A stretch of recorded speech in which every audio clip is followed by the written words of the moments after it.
আমাদের ঢাকা যাত্রাবাড়ির থেকে এক ভাই আসছে একটা ম্যাগনেট ম্যাগনেট মেশিন কিনতে।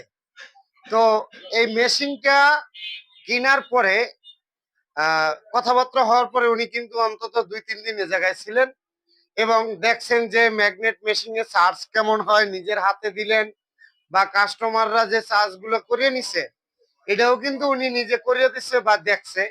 তো আমরা ওনার মুখে শুনবো যে এই যে ম্যাগনেট মেশিন নিল, এই ম্যাগনেট মেশিনের চার্জ দেখছে কিনা বা যারা করিয়ে নিছে এদের মুখ থেকে কোনো ক্লেম আসছে কিনা।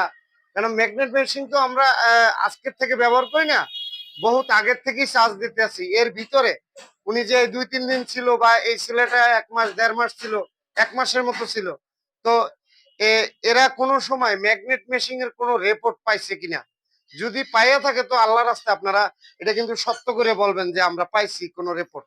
ঠিক আছে? তো আমি আহ আব্দুল্লাহ ভাইয়ের কাছে যাব যে আব্দুল্লাহ ভাই, আপনি যে ম্যাগনেট মেশিন কিনলেন, তো আপনার কেমন কি মনে হয় যে আসলে সার্ভিস কেমন হইতে পারে? আলহামদুলিল্লাহ, সার্ভিস ভালোই আছে। আমি 2-3 দিন দেখলাম যে মোটামুটি আল্লাহ দিলে অনেক সার্ভিস, ভালো সার্ভিস। আপনারা নিতে পারেন। আর আপনারা যোগাযোগ করবেন ভাইয়ের নাম্বারে, গ্যারান্টি সহকারে মেশিন পাবেন।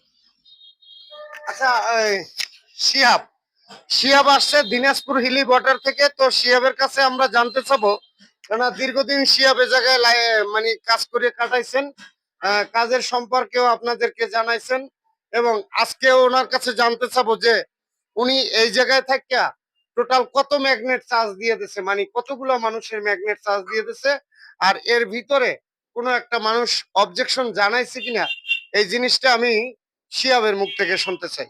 শিহাব, তুমি কোথা থেকে আসছো? আমি দিনাজপুর হিলি বর্ডার থেকে আসছি।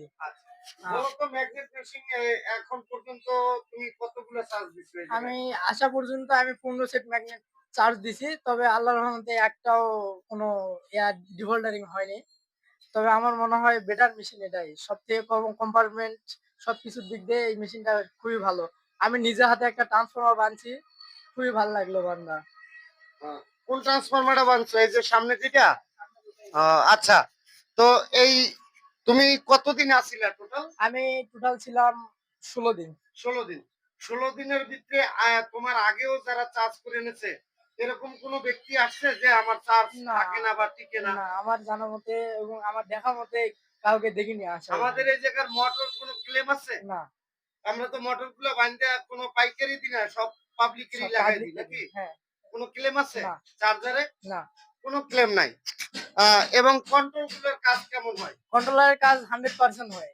আমি যে জন্য আসছিলাম কন্ট্রোলারের কাজ করার জন্য, কন্ট্রোলারের কাজগুলো আমি খুব দ্রুত ইনশাল্লাহ ভালোভাবে বুঝছি এবং আপনারা চাইলেও আসতে পারেন কন্ট্রোলারের কাজের জন্য।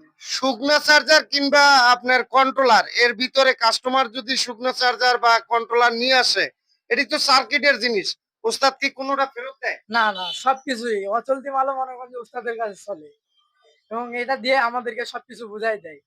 দর্শক শুনতেই পারছেন যে আমাদের এ জায়গার থেকে সার্কিট যে মানে ডিভাইস গুলা, এই সার্কিটের যত সার্কিট আপনার যে চার্জারের হোক কিংবা আপনার কন্ট্রোলার হোক, আমাদের এ জায়গার থেকে আমি মনে করি 99% ভালো হয়।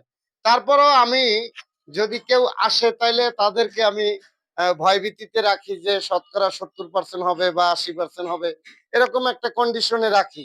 কিন্তু যদি এর উপরে কিছু তারা দেখতে যায় তাহলে আসলে এটা হবে তার জন্য একটা বাড়তি পুরস্কার। তো এ নিয়ে আমি মানে আগোছরে কোনো কথা বলতে চাই না। যদি কেউ কাজ শিখতে আসেন, তারপর আপনি মৌখিক কথা না, যদি চোখে বাস্তবতা দেখতে পারেন তাইলে আপনার ভিতরে ওই আস্থাটা এসে যাবে, অন্তত কেউ ফিরিয়ে রাখতে পারবে না। ঠিক আছে?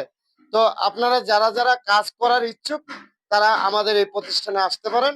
কাজ শিখে ইনশাল্লাহ আপনি রুজি রোজগার করবেন, এই প্রত্যাশা এবং কামনাই আমাদের। এসবি বাংলা চ্যানেলের সাথে থাকুন। চ্যানেলটি ভালো লাগলে ভিডিওটি লাইক দিয়ে আমাদের চ্যানেলটি সাবস্ক্রাইব করে পাশে থাকুন। ধন্যবাদ।